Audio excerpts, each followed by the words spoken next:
Well, I think it's a question I've been asked now, and I've given a few answers, and they've all been the same. We have an amazing group. Our national security now is stronger than it's ever been.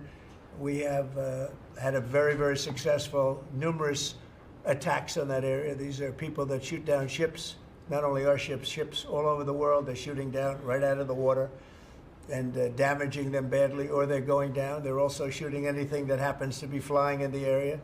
We hit them very, very hard. There was no classified information, as I understand it. They used a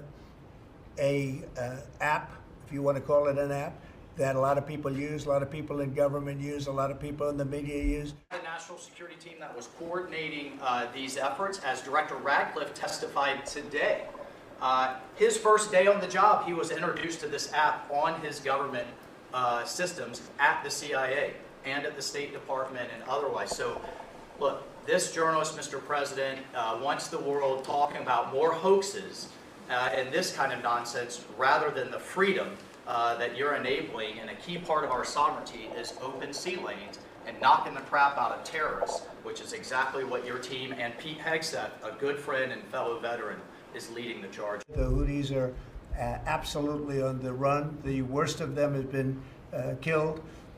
This should have been done a long time ago by Biden, but Biden was an incompetent president. He couldn't do anything. He didn't know where he was going. He had no clue. This guy had no clue. This should have been done a long time ago. As they shoot missiles at ships, randomly shoot missiles at ships, and they make their own missiles. You know, this is not an incompetent group of people. They make their own missiles. They get the missiles also from Iran. It's an offshoot of Iran, another offshoot. You have Hamas, you have Hezbollah, you have the Houthis. You got a lot of stuff going on with Iran. And we sent a letter to Iran. You're going to have to be speaking to us one way or the other pretty soon, because we can't let this happen. But that's an app that a lot of people use. And somebody got on. I mean, happened to know the guy's a total sleazebag. The Atlantic is a failed magazine. Does very, very poorly. Nobody gives a damn about it. This gives it a little bit of a shot. And I will tell you this, that they've made up more stories, and they're just a failing magazine. The public understands that. He's a very good man. That man is a very good man right there that you criticize so strongly. The attack was totally successful.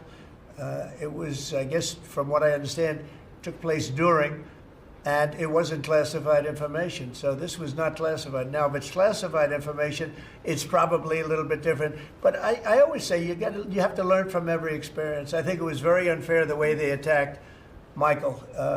He's a good person.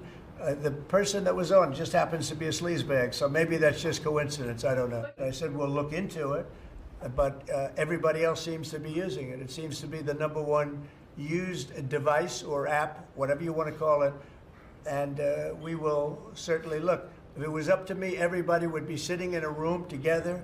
The room would have solid lead walls and a lead ceiling and a lead floor, but you know, life doesn't always let you do that.